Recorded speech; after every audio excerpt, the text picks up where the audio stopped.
Assalamualaikum warahmatullahi wabarakatuh. Waalaikumsalam warahmatullahi wabarakatuh. Alhamdulillahi anzala al-Qur'an hudan lin-nasi wa bayyinatin minal huda wal furqan. Wassalatu wassalamu ala asyrafil anam wa ala alihi wa ashabihil kiram, amma ba'du. Saudara-saudara kaum muslimin rahimakumullah. Setiap penganut agama di dunia ini mempunyai sesuatu kitab yang dianggapnya sebagai kitab suci. Orang Hindu punya kitab Weda. Orang Buddha punya kitab Tripitaka. Yahudi mempunyai Taurat. Nasrani mempunyai Injil. Penganut Konghucu punya kitab Tao Te Ching. Orang Majusi punya kitab Zen Avesta. Orang Kebatinan punya kitab Serat Centani, Hidayat Jati, Darmo Gandul, atau Gatoloco. Sementara kita umat Islam oleh Allah diberikan Al-Quranul Karim. Mengapa kita yakini Quran ini sebagai kitab suci? Pertama, ia bebas dari intervensi dan investasi manusiawi. Ia sepenuhnya, baik isi maupun redaksi, adalah produk dari Allah Subhanahu wa ta'ala. Kita yakini Quran kitab suci karena sampai hari ini belum ada seorang pun yang sanggup membuat seperti itu. Suatu kitab hanya dinamakan suci kalau dia bersih dari investasi dan intervensi manusia. Al-Quran ini sejak turunnya 14 abad yang lalu telah menantang. Wa in kuntum fi raibim mimma nazzalna ala abdina fa'tu bi suratin min misli. Apabila kamu ragu-ragu terhadap kebenaran Quran yang kami turunkan kepada hamba kami Muhammad, atau kamu menyangka Quran itu cuma bikinan Muhammad saja, cobalah kamu buat satu surah saja semacam Al-Quran. Apabila kamu tidak mampu melakukannya seorang diri, wada'u syuhada'akum, ajak seluruh teman-temanmu. Sejak tantangan ini turun 14 abad yang lalu, sampai hari ini, tidak seorang pun yang sanggup membuat satu surah saja semacam Al-Quranul Karim. Barangkali belum pernah ada yang coba-coba. Sudah. Di antaranya apa yang dilakukan oleh Musailamah Al-Kazzab. Dia mencoba membuat satu surah semacam Al-Quran yang kalimatnya sudah berbentuk bait-bait syair, tapi isinya jauh panggang daripada api. Yang kedua, kita yakini Quran sebagai kitab suci karena isi dan ajarannya sesuai dengan fitrah manusia. Suatu kitab dinamakan suci kalau ajarannya sejalan dengan fitrah manusia. Misalnya, manusia secara fitrah, kalau dia laki-laki, normal nafsu kepada perempuan. Itu fitrah. Perempuan suka kepada laki-laki. Itu fitrah. Kalau ada kitab suci, tapi melarang manusia untuk kawin, kesuciannya perlu diselidiki. Quran kitab suci sejalan dengan fitrah manusia, maka ia menganjurkan manusia yang mampu untuk melangsungkan perkawinan. Contoh lain, secara fitrah manusia perlu makan. Kalau ada kitab suci yang melarang manusia puasa saja siang malam terus menerus, itu kan sama juga nyuruh orang mati. Quran sesuai dengan fitrah manusia. Maka dalam Islam puasa wisol, puasa ngableng apa itu istilahnya, puasa nyambung, Dari pagi sampai sore, sampai malam, sampai pagi lagi puasa terus. Bukan saja tidak boleh, malah haram hukumnya. Kenapa? Itu bertentangan dengan fitrah manusia. Yang ketiga, kita yakini Quran sebagai kitab suci karena isinya tidak kontroversial. Isinya tidak saling bertentangan satu sama lain. Di ayat manapun, Quran mengajarkan Allah itu Esa. Satu kali dia berkata haram, dia akan tetap berkata haram. Isinya tidak kontroversial.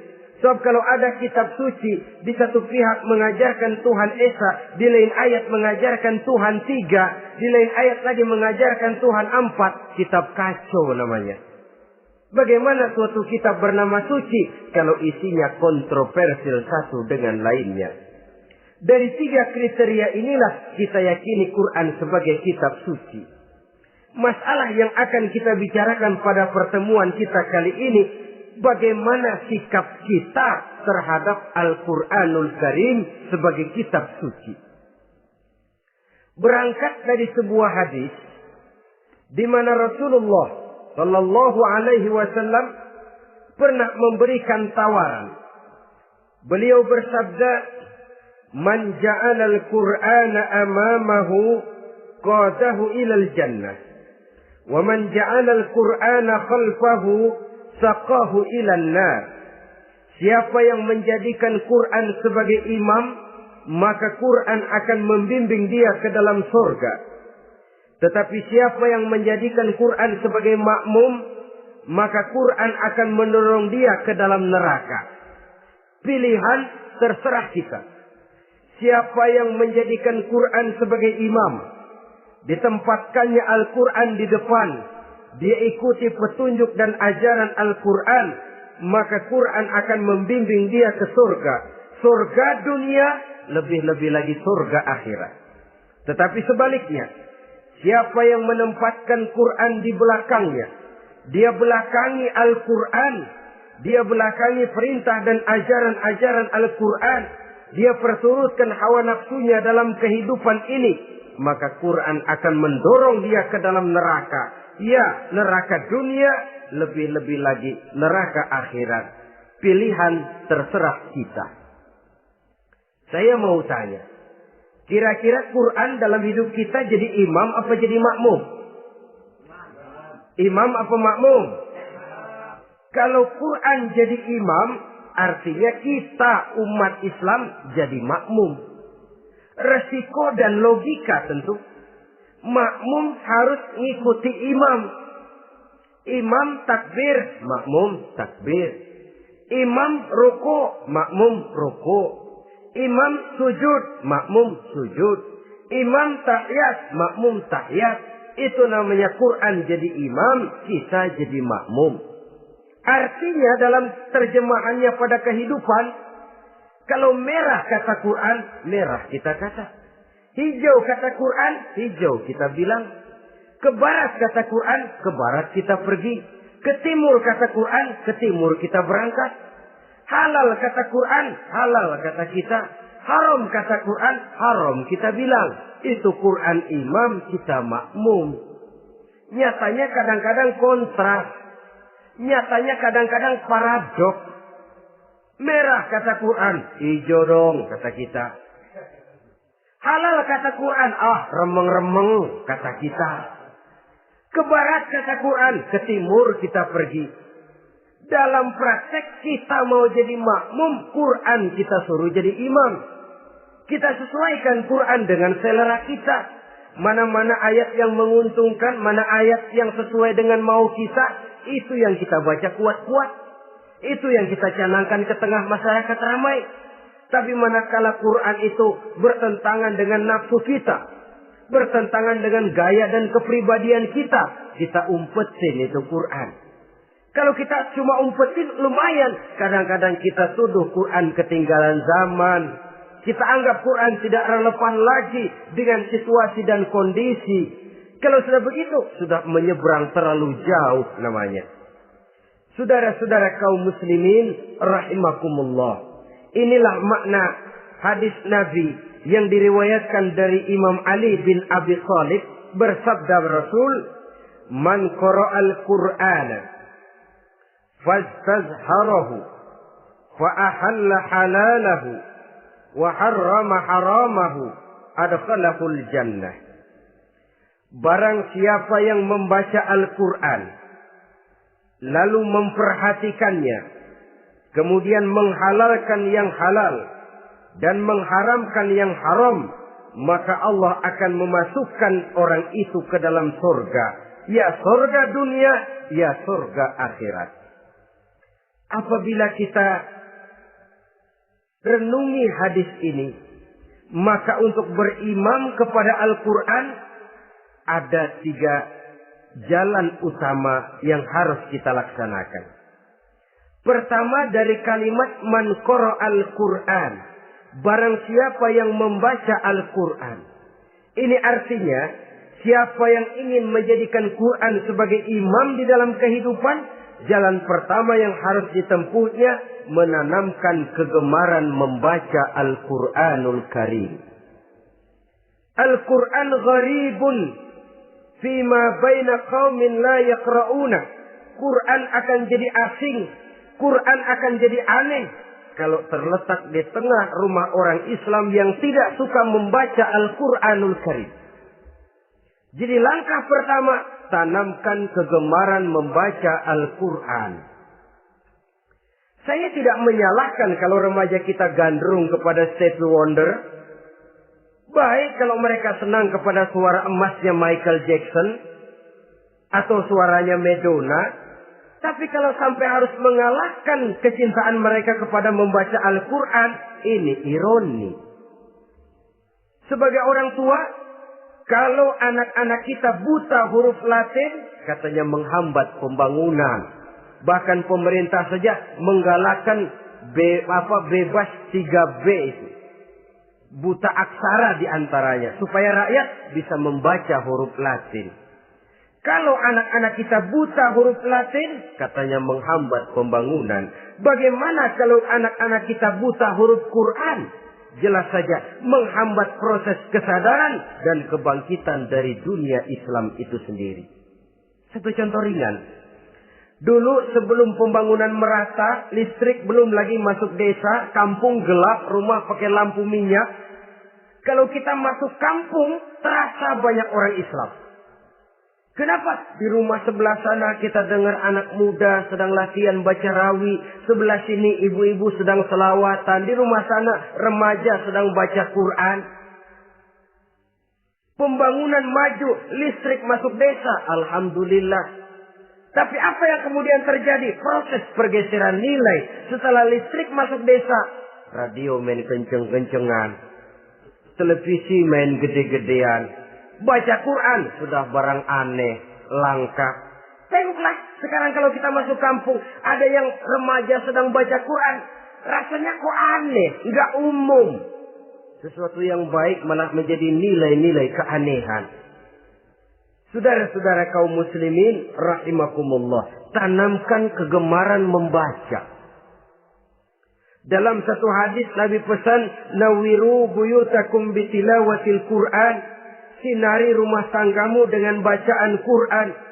Sebab listrik ini cuma bisa menerangi gelap, tapi tidak akan sanggup menerangi hati manusia. Quran produk Allah dibaca dalam segala keadaan, tepat dan pantas. Lihat saja, orang sedih baca Quran, terhibur. Orang gembira baca Quran, tidak lupa diri. Di rumah mewah ada yang baca Quran, bagus. Di gubuk reot di pinggir kali ada yang baca Quran, cocok. Orang kawin dibacakan Quran, bagus. Orang mati dibacakan Quran, tidak jelek. Dalam segala keadaan, in all season, bahasa kerennya, dia pantas dibaca. Saudara-saudara, bahkan orang sakit gigi pun kalau dengar baca Quran, tidak marah. Coba lihat. Dia senang benar lagu Michael Jackson, tapi giliran sakit gigi, coba setelin lagu Michael Jackson. Kalau nggak mencah-mencah, kamu gila apa nggak tahu saya lagi sakit gigi? Tapi coba bacakan Quran, dia pasti tidak marah. Begitu besar daya pengaruhnya. Bahkan Abu Jahal sama Abu Lahab pernah rapat. Kata Abu Jahal sama Abu Lahab, Mas Lahab, gini loh Mas. Kenapa? Ini saya pikir-pikir salah satu yang menyebabkan kenapa saudara kita banyak ikut ajaran Muhammad. Mereka kalau sudah dengar bacaan Quran terpesona. Jadi kita blokir saja. Caranya gimana? Kasih pengumuman kepada Quraisy, jangan sekali-kali mau dengerin Muhammad baca Quran. Kamu juga jangan. Dan kamu, saya pun begitu. Mari kita janji, tidak mau dengar bacaan Quran. Salaman. Pulang ke rumah masing-masing. Dapat 1 hari tahan, 2 hari bertahan, 3 hari, seminggu ke atas. Abu Jahal mulai ada semacam rindu. Kangen pengen dengar ayat Quran. Karena secara pribadi dia mengakui keindahan gaya bahasanya jauh lebih tinggi dari kemampuan penyair Quraisy. Isi ajarannya sangat dalam dan menyentuh segi-segi kehidupan manusia. Gak tahan Abu Jahal kayak dikit-dikit hatinya. Keluar rumah mindik-mindik, umpet-ngumpet. Ngempet di rumah Nabi. Pengen dengar Nabi baca Quran. Rupanya Abu Lahab sama. Pikir Abu Jahal, Abu Lahab gak bakalan keluar. Abu Lahab berpikir, Jahal pasti di rumah. Dua-duanya bareng berangkat ke rumah Nabi. Cuma yang satu dari sebelah barat, yang satu dari sebelah timur. Ngempet, ketemu di sudut, sama-sama kaget. Jahal, loh kamu Lahab? Iya, kamu ngapain? Lah kamu ngapain? Akhirnya sama-sama malu.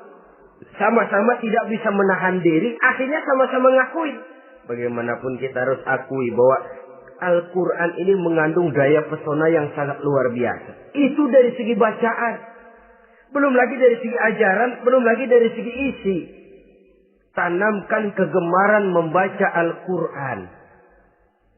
Sampai-sampai Nabi katakan, Innal ladzi laisa fi jawfihi syai'un minal Quran kal baitil kharib.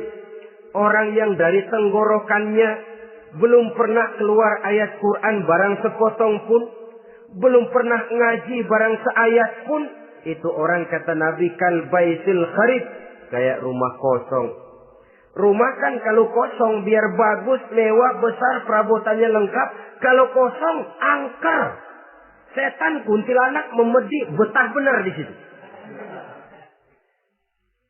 Saudara-saudara kaum muslimin rahimakumullah. Dalam satu percontohan Nabi mengatakan begini. Masalul mu'minil ladzi yaqra'ul Qur'an kamasalil utrujah. Rihuha thayyibun wa ta'muha thayyibun. Orang mukmin yang suka membaca Quran adalah ibarat buah utrujah. Baunya wangi, rasanya lezat. Kira-kira kalau di negeri kita buah apa utrujah ini? Semacam jeruk yang manis lah. Sudah baunya wangi, rasanya enak. Itu buah itu. Orang mukmin yang suka baca Quran kayak buah itu. Baunya wangi, rasanya enak. Artinya syiarnya hidup, isinya memang orang mukmin.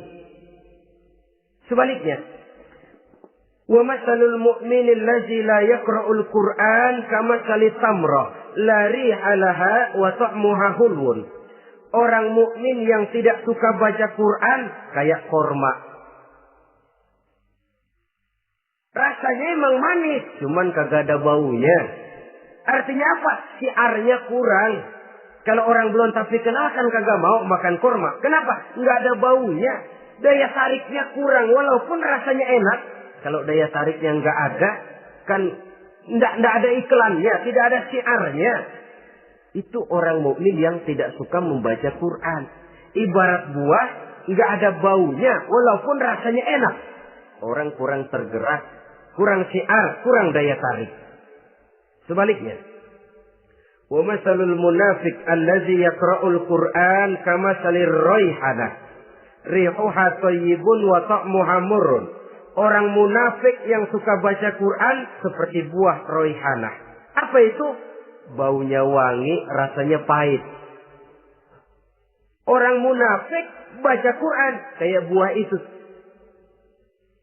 Baunya sih enak, cuman rasanya pahit. Ya munafik baca Quran. Syiarnya sih lumayan, daya tariknya hebat, isinya munafik. Nah, paling jelek orang munafik yang gak suka baca Quran. Wa masalul munafiqil ladzi la yaqra'ul Qur'an kamasalil hanzalah. Laisa laha rihun wa ta'muha murrun. Orang munafik yang tidak suka baca Quran seperti buah hanzalah. Sudah enggak ada baunya, rasanya pahit lagi. Kalau buah pacek kali. Udah baunya kagak ada, kalau dimakan bikin orang celeng. Saudara-saudara kaum muslimin rahimakumullah.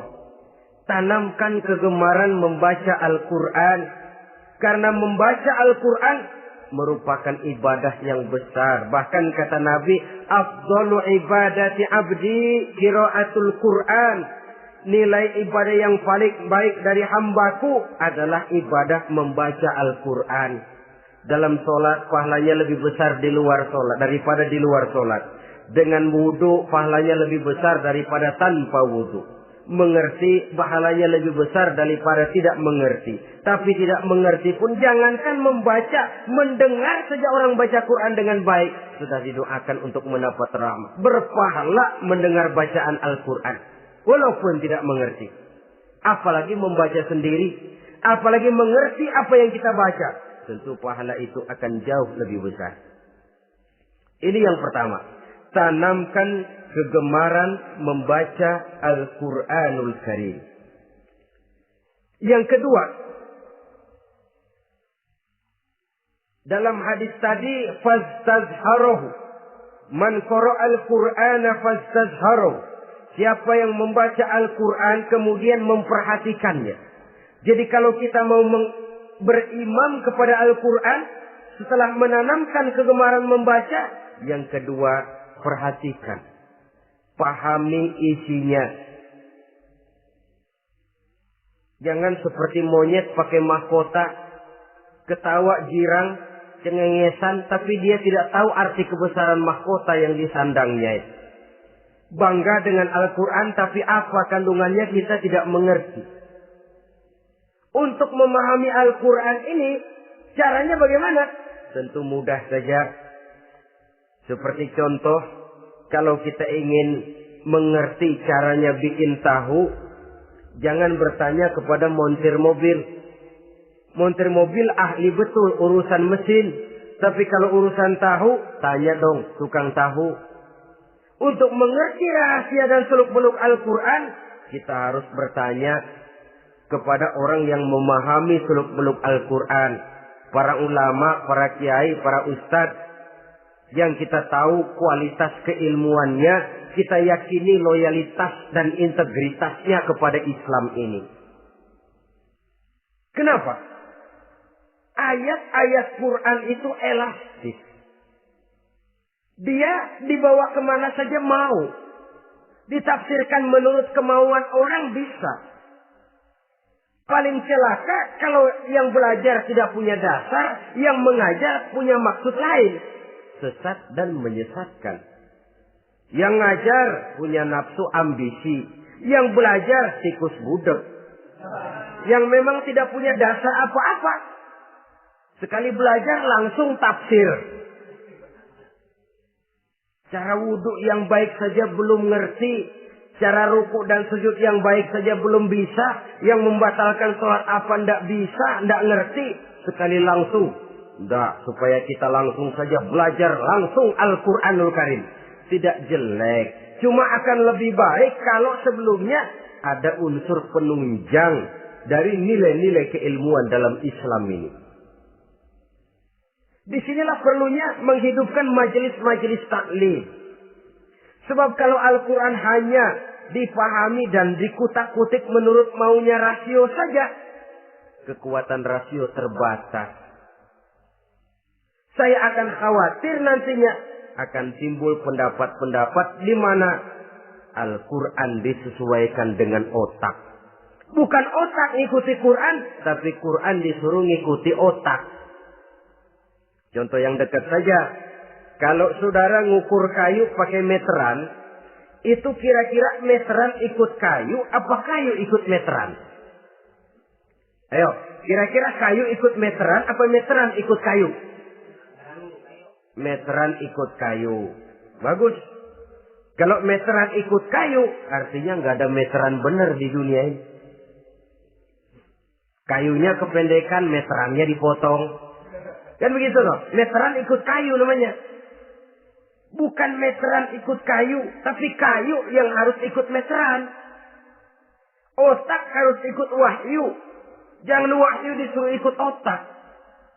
Manusia ikut Quran, jangan Quran disuruh ikut manusia. Dan kaum orientalis, ya, orang barat di luar Islam yang mendalami, mempelajari Islam dengan tujuan mencari kelemahan Islam untuk menghantam umat Islam. Itu sengaja mencari ayat-ayat yang mereka kumpulkan untuk menghantam umat Islam. Supaya mereka meragukan Qur'annya untuk kemudian pada suatu saat meninggalkan Qur'an sama sekali. Timbullah pendapat ada ayat Quran yang sudah tidak sesuai lagi katanya dengan situasi dan kondisi. Seolah-olah otak manusia sudah jauh lebih pintar daripada Al-Quranul Karim. Saudara-saudara kaum muslimin rahimakumullah. Inilah yang kita berlindung dari Allah. Sebab secara demikian dengan kata lain kita secara tidak sadar sudah mengurangi kemahamutlakan dan kesempurnaan dari Allah Subhanahu wa ta'ala. Untuk memahami Al-Quran, maka kita harus bertanya kepada ahlinya. Mengaji, menghidupkan majelis-majelis taklim. Jangan sampai Al-Quran menjadi awam di tengah masyarakat Islam sendiri. Ini jalan yang kedua, memahami isinya. Sehingga dengan demikian, manakala Al-Quran dibacakan orang, pemikiran kita tidak lagi terpusat kepada kemerduan suara orang yang membaca, tapi tertuju kepada isi yang dikandungnya. Sehingga dalam kondisi semacam itu, boleh jadi tiap kali dibacakan Al-Quran, nilai iman makin tambah. Kita dengar orang baca, Alam tara kaifa fa'ala rabbuka bi ashabil fil. Terbayang oleh kita bagaimana Raja Abrahat dengan pasukannya mau menghancurkan Ka'bah. Bagi Allah cukup menurunkan burung ababil. Hancur lebur Abrahat, raja besar dengan seluruh pasukan gajahnya. Berantakan dibuatnya cuma dengan burung ababil. Allah maha besar, Allah maha kuasa. Tambah iman. Kalau tidak, ya seperti yang banyak terjadi. Quran menceritakan azab, kita malah kesenangan. Walakum azabun alim. Kamu akan mendapat azab yang pedih. Kita teriak di pojokan, toyib, toyib. Allah, alhamdulillah. Digambarkan azab malah baik-baik. Bahwa kita suka, kita gemar kepada bacaan Quran dengan suara yang merdu, alhamdulillah. Akan lebih baik lagi kalau kita mengerti apa yang dibacanya. Sebab perintah membaca tersirat makna perintah untuk memahami. Perintah memahami tersirat makna untuk mengamalkan. Dengan kata lain, kita hanya bisa mengamalkan Quran dengan baik kalau kita mengerti isinya. Kita hanya bisa mengerti isinya kalau kita rajin membacanya. Baik membaca yang tersirat, baik membaca yang tersurat dengan petunjuk para alim ulama, para kiai, dan orang-orang yang ahli di bidang itu. Saudara-saudara kaum muslimin rahimakumullah. Inilah jalan kedua. Upayakan memahami isinya. Hidupkan kajian-kajian agama. Hidupkan majelis-majelis taklim. Jangan sampai Al-Quran asing di hati kita sendiri. Jangan sampai kita awam terhadap makna kandungan dan ajaran Al-Quran. Sementara kita yakini bahwa dialah yang akan bisa membimbing kita menuju kebahagiaan sejak dari dunia sampai ke akhirat nanti. Jalan ketiga untuk berimam kepada Al-Quran. Setelah menanamkan kegemaran membaca, lalu berupaya memahami isinya. Yang ketiga adalah mengamalkannya dalam kehidupan sesuai dengan kemampuan yang kita miliki. Quran tidak akan membawa berkah Kalau ajaran yang terkandung di dalamnya kita baca, tapi kemudian kita injak-injak dalam praktek kehidupan. Quran mengatakan riba haram, tapi praktek kita dalam hidup malah senang betul kepada riba. Quran mengajarkan jagalah kesatuan persatuan dan ukhuwah Islamiyah. Praktek yang kita lakukan malah centang perenang, malah saling bertolak belakang, malah kadang menjegal kawan seiring, menggunting dalam lipatan, ramai kita dengan kita. Lalu kelemahan pun menjadi kenyataan di mana-mana. Quran sekali lagi tidak akan membawa berkah kalau yang kita baca kita injak-injak. Tentang pengamalan Al-Quran ini, Allah Subhanahu wa ta'ala mengklasifikasi manusia dalam firman-Nya. Tsumma awrasnal kitaba allazina istafaina min ibadina. Kemudian kami wariskan Al-Quran ini kepada hamba-hamba kami yang kami pilih. Ya Allah, coba saja kita lihat ayat ini. Quran kitab pilihan. Diberikan kepada umat pilihan, yaitu kita-kita ini. Lalu bagaimana umat pilihan ini setelah menerima Al-Quran? Terbagi dalam 3 kelompok besar. Pertama kata Allah, فَمِنْهُمْ ظَالِمٌ لِنَفْسِهِ. Di antara mereka ada yang setelah menerima Al-Quran, kemudian zalim kepada dirinya sendiri. Artinya, hanya mulutnya saja yang menerima Al-Quran, tapi perbuatannya menginjak-injak Al-Quran. Orang semacam ini tidak zalim kepada Allah, tidak zalim kepada Rasulullah, tetapi orang semacam ini zalim kepada dirinya sendiri. Dia terima Quran dengan mulutnya, tapi dia injak-injak Quran dengan perbuatannya. Na'udzubillah summa na'udzubillah. Kelompok yang kedua, وَمِنْهُمْ مُقْتَصِدٌ. Di antara mereka ada yang setelah menerima Al-Quran lalu muqtasid. Muqtasid ini 50-50. Ngambil jalan tengah. Ajaran Quran dipakai, ajaran setan dikerjain. Artinya juga perintah Quran oke, larangan Quran ho-oh. Saudara-saudara, malaikat bingung bagaimana monternya nih anak ini.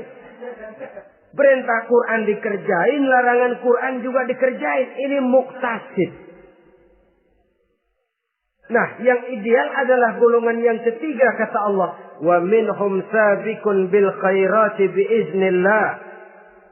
Di antara mereka ada lagi yang setelah menerima Al-Quran lalu berlomba-lomba melaksanakannya. Berlomba-lomba mengamalkan kebaikan. Dan itu hanya bisa terjadi biiznillah, dengan izin dari Allah. Hidayah, saudara-saudara. Berapa banyak orang yang mengerti Quran, tapi hidupnya jauh dari cahaya Quran. Berapa banyak orang yang ahli Quran, tapi cahaya Quran tidak menerangi kehidupannya. Berapa banyak orang yang ahli hukum, tapi bikin bingung masyarakat dengan fatwanya. Saudara-saudara kaum muslimin, kenapa bisa terjadi? Itu tidak ada hidayah, tidak biiznillah, tidak ada izin dari Allah. Maka bisa membaca Quran, alhamdulillah. Bisa memahaminya, kita bersyukur kehadirat Allah. Lebih penting dari itu, kita mohon hidayah agar bisa mengamalkannya sesuai dengan kemampuan kita. Saudara-saudara kaum muslimin, rahimakumullah. Mana yang lebih banyak di zaman kita sekarang ini? Kita bisa analisa. Ada yang menerima Quran hanya dengan mulutnya saja. Kalau ditanya, Tuhanmu siapa? Allah. Kiblatmu mana? Ka'bah. Saudaramu siapa? Umat Islam. Kitab sucimu apa? Quran. Kamu bisa baca? Enggak. Ya, kalau cuma enggak bisa baca, barangkali kadang-kadang Quran saja pun tidak punya. Ini yang ironi, ini yang menyedihkan. Saudara-saudara kaum muslimin rahimakumullah. Tanpa melaksanakan konsepsi Al-Quran di dalam kehidupan,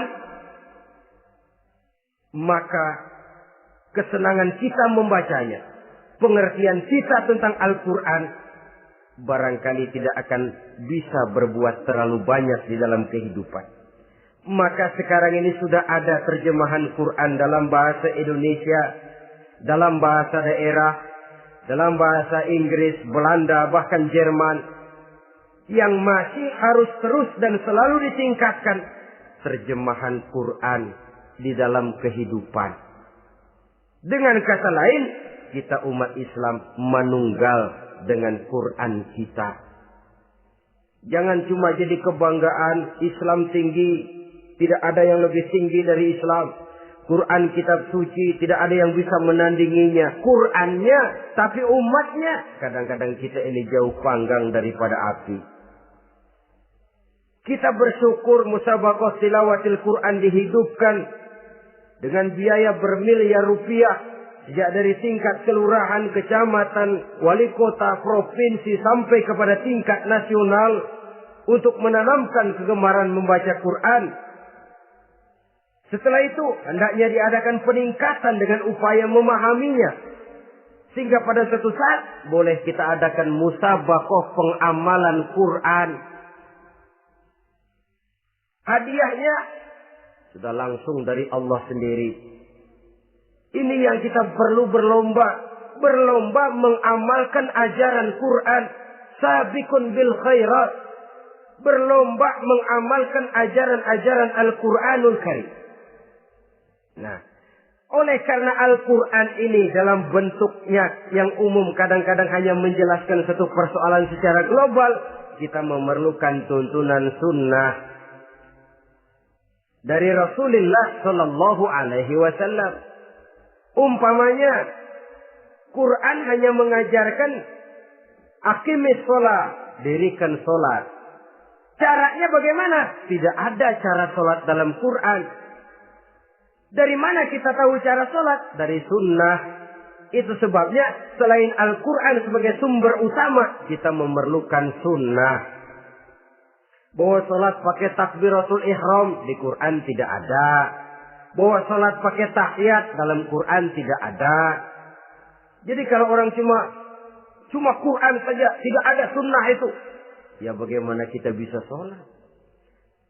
Quran cuma mengatakan wa atimul hajja wal umrata lillah, laksanakan haji dan umrah karena Allah. Bagaimana manasik haji? Bagaimana cara sa'i? Bagaimana cara wukuf? Bagaimana cara melontar? Tidak ada dalam Quran. Yang memuat itu tidak lain sunnah. Untuk memahami Quran dan sunnah ini, kita memerlukan orang yang menguasai Quran dan sunnah. Oleh karena itu, kita perlu petunjuk kepada para ulama. Itu sebabnya Quran sendiri mengatakan, wa in tanaza'tum fi syai'in farudduhu ila Allahi wa rasulih. Apabila kamu berbeda pendapat tentang suatu persoalan, kembalikan kepada Allah dan Rasulnya. Kembalikan kepada Allah, artinya kembalikan kepada Quran. Kembalikan kepada Rasul, maksudnya kembalikan kepada sunnah. Siapa yang mengerti Quran dan sunnah? Para ulama yang kualitas ilmunya kita yakini, loyalitas dan kredibilitas serta integritas keislamannya bisa menjadi panutan. Saudara-saudara kaum muslimin rahimakumullah. Dengan demikian, kalau orang berkata langsung saja memahami Quran, sekarang kan sudah banyak terjemahannya, tidak usah lewat ulama-ulamaan. Saya tidak mencela, cuma agak mengkhawatirkan. Kalau dia memahami Quran cuma sekedar lewat terjemahannya saja, sangat mungkin jadi dia bisa salah paham. Kita memerlukan bantuan sunnah. Kita memerlukan petunjuk para ulama yang menguasai di bidang itu. Kembalikan kepada Quran dan sunnah. Artinya bertanya kepada orang yang memahami Quran dan sunnah. Loh, dengan begitu kan akan terjadi perbedaan pendapat. Perbedaan pendapat sesuatu yang halal sepanjang tidak menyebabkan kita berpecah belah. Halal berbeda pendapat. Asal diletakkan pada proporsinya. Apalagi kalau perbedaan pendapat itu cuma masalah teknis, bukan masalah prinsip. Kenapa tidak pulang saja kepada tuntunan Quran? Lana a'maluna walakum a'malukum. Kami akan mengamalkan amalan yang kami yakini benarnya.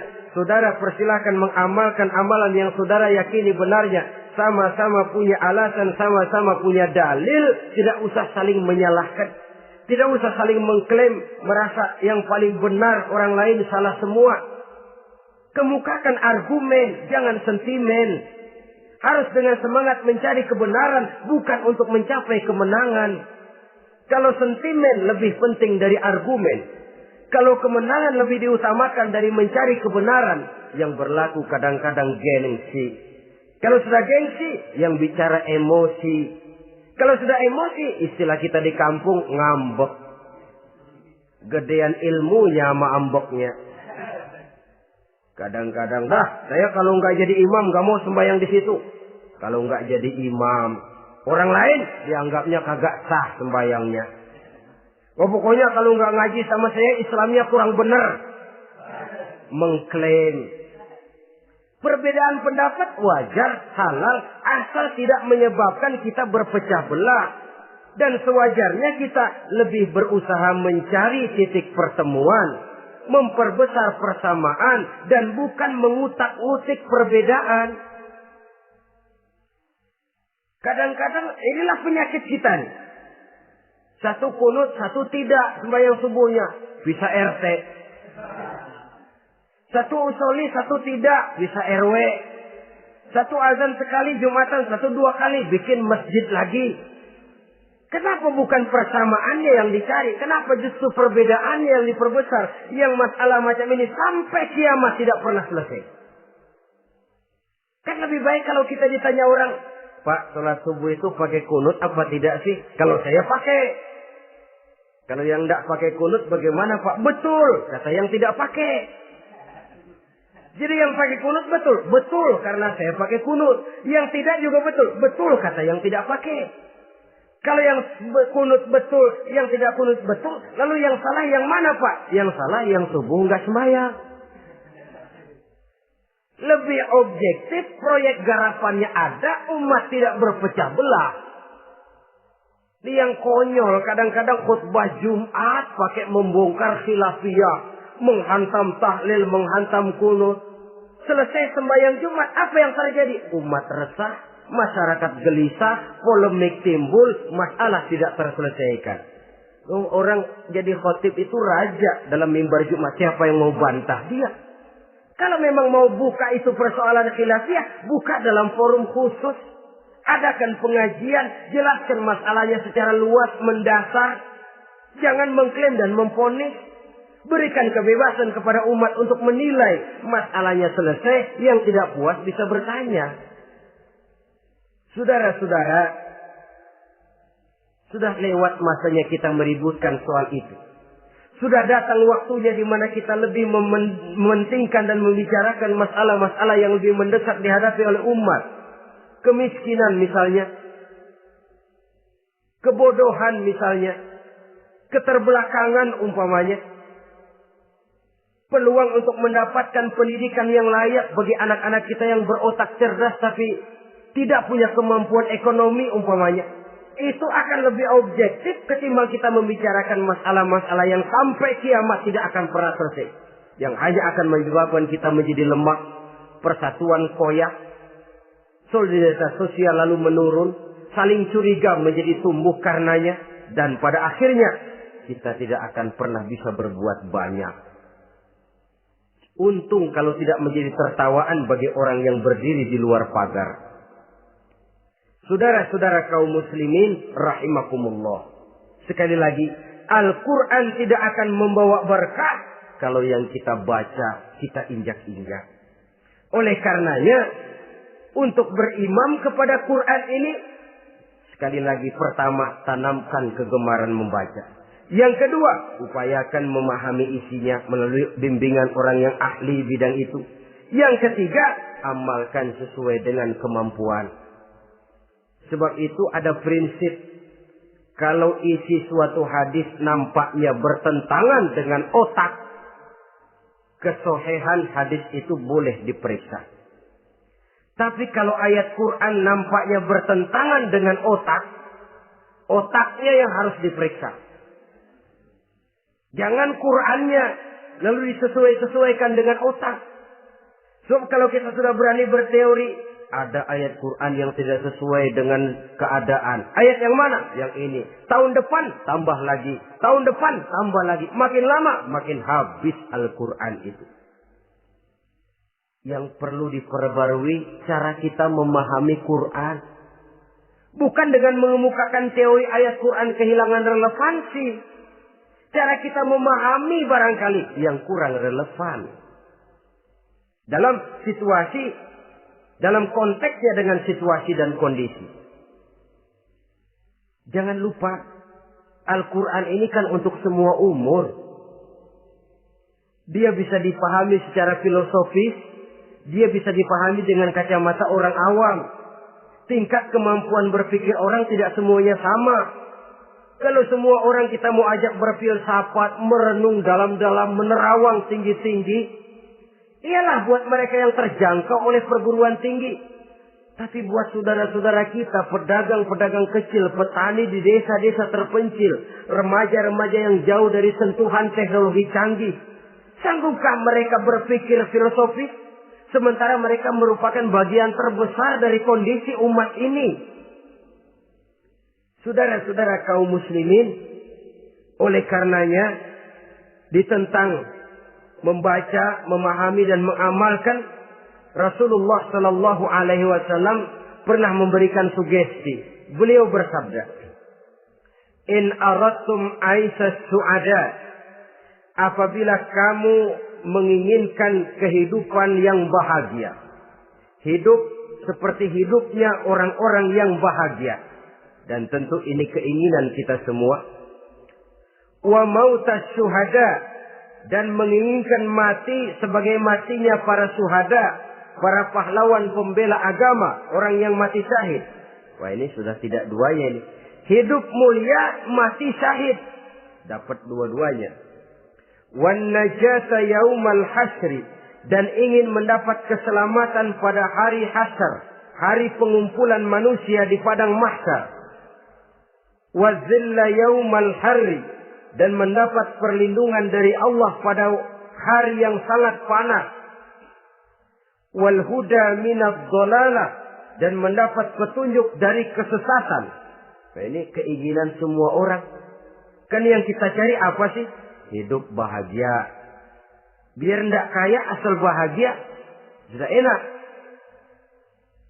Lalu apa lagi? Matinya sebagai syahid. Kemudian di hari pengumpulan nanti mendapat keselamatan. Lalu pada saat orang lain kepanasan kita mendapat perlindungan. Kemudian orang lain kebingungan kita mendapat petunjuk. Kalau ini yang diinginkan kata Nabi, resepnya fa'adimu qiraatal Qur'an, maka lazimkan, biasakan olehmu membaca Quran. Tidak ada terlambat. Idealnya memang dari kecil, sebab lidah kalau sudah kaku berat. Disuruh baca innallaha laghaniyun hamid, lidahnya berat. Innallaha lampuniyun hamid, lampuniyun. Laghaniyun jadi lampuniyun. Lidah itu kalau sudah berat ya memang berat. Disuruh baca ya Bani Israel, lidahnya berat. Ya Bini Siroil. Jadi ya Bini Siroil. Saudara-saudara, idealnya memang dibiasakan dari kecil supaya lidah itu ringan. Kalau tidak ada istilah terlambat. Saya malu Pak, belajar alif-alifan udah gede. Ya jangan alif-alifan, alif beneran. Alif-alifan kapan bisa ya? Alif beneran yang dipelajari. Tidak ada istilah terlambat, tidak ada istilah malu untuk belajar Al-Quran ini. Saudara-saudara kaum muslimin rahimakumullah. Ini sugesti untuk menanamkan kegemaran membaca. Lalu sugesti untuk memahaminya. Tentu banyak ayat, banyak hadis. Mengapa tidak di antara kamu sekelompok orang yang berangkat untuk memperdalam, memahami agama? Falaula nafaro min kulli firqatin minhum ta'ifatun liyatafaqahu fid din. Di tengah kelompok orang yang berangkat belajar teknologi canggih, di tengah grup orang yang mendalami ekonomi, di tengah kelompok orang yang membidangi hukum, di tengah kelompok orang yang sibuk meneliti ilmu-ilmu kedokteran, mengapa tidak ada kelompok orang yang secara takhasus liyatafaqahu fid din, mendalami agama ini, mendalami Quran ini, harus ada. Lalu sugesti untuk mengamalkan Al-Quran kelihatan dari peringatan Allah yang kita bisa temukan pada surah Toha ayat 124 sampai dengan 127. Wa man a'rada an zikri, barang siapa yang berpaling dari peringatanku, kata Allah. Barang siapa yang berpaling dari Al-Quran ini, dia terima Al-Quran, dia imani Quran, tapi dia berpaling dari ajarannya, dia injak-injak apa yang seharusnya dia amalkan, dia perturutkan hawa nafsunya, maka kata Allah, fa inna lahu ma'isyatan dhanka, dia akan diberikan satu penghidupan yang sempit. Inna lillahi wa inna ilaihi raji'un.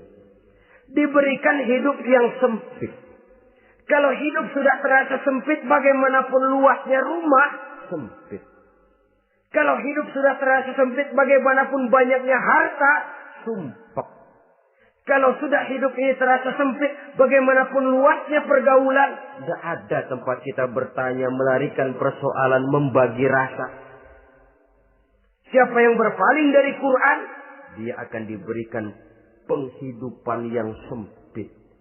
Bukan dagangnya tidak untung, bukan kerjanya tidak digaji, tapi kesempitan hati lebih bahaya loh dari kesempitan ekonomi. Itu di dunia. Di akhirat, wa nahsyuruhu yaumal qiyamati a'ma. Di akhirat nanti dia akan dikumpulkan oleh Allah dalam keadaan buta. Ya Allah, ya Rasul. Padahal ke akhirat kita baru tumben. Sekali ke akhirat buta. Masya Allah. Di tempat kita lahir saja, kalau tadinya kita melihat, tahu-tahu menjadi buta, kita bingung. Padahal jalan sudah pernah kita lihat, arah sudah pernah kita tahu. Bagaimana di padang mahsyar nanti? Kemana jalan yang akan ditempuh? Kepada siapa kita hendak bertanya? Mana teman, mana istri, mana anak? Buta pula kita. Satu kesengsaraan yang merupakan puncak kesengsaraan. Dikala itu orang yang semacam tadi protes. Rabbi, lima hasyartani a'ma wa qad kuntu basira. Wahai Allah, kenapa hari ini saya dikumpulkan dalam keadaan buta? Padahal ketika di dunia dulu saya melihat, saya menyaksikan gunung yang menjulang tinggi ke angkasa. Saya melihat lautan yang luas terhampar biru membentang. Saya saksikan luas tanah, sawah luas menguning. Saya saksikan keindahan alam. Di dunia saya melihat Allah. Kenapa sekarang saya dikumpulkan dalam keadaan begini? Protes dia, tidak terima dia.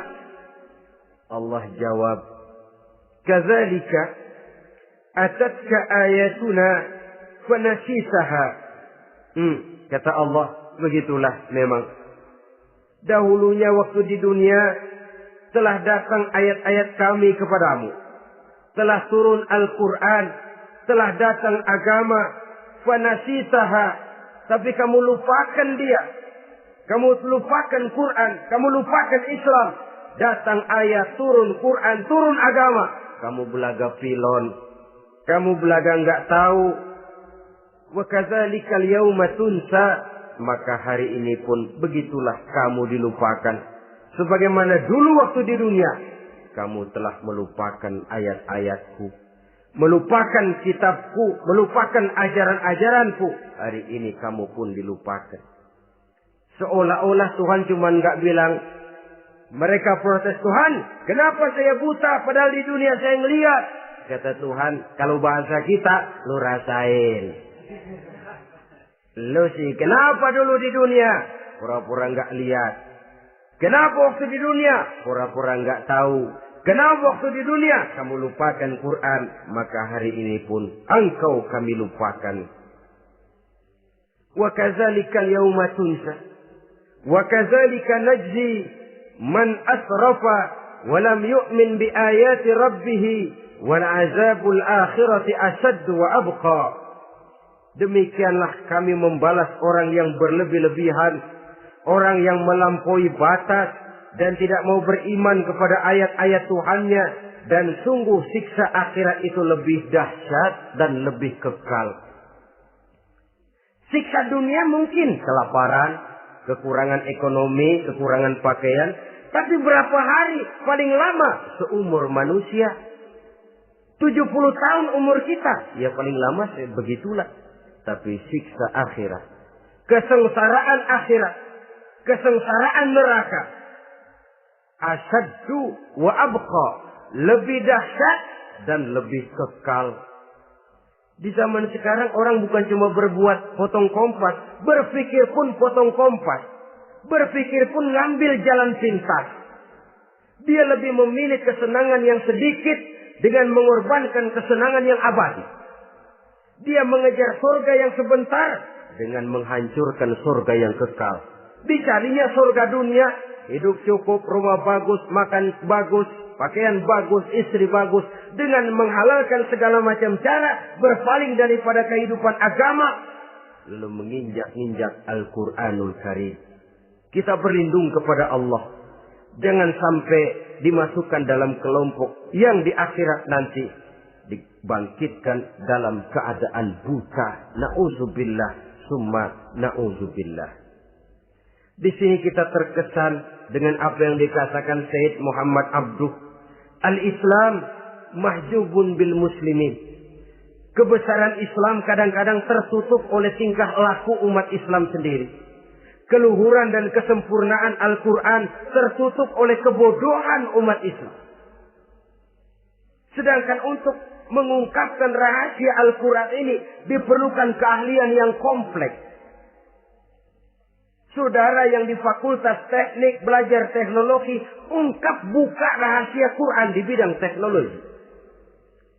Saudara yang di bidang kedokteran, ungkap buka rahasia Al-Quran di bidang kedokteran. Saudara yang ahli geologi, pelajari struktur kulit bumi dengan mengungkap rahasia Al-Quran. Sehingga pengkajian kita tentang teknologi, pengkajian kita tentang angkasa luar, pengkajian kita tentang anatomi manusia akan berakhir kepada subhanaka ma khalaqta hadza batila. Ya Allah, tidak satu pun yang Engkau ciptakan ini sia-sia.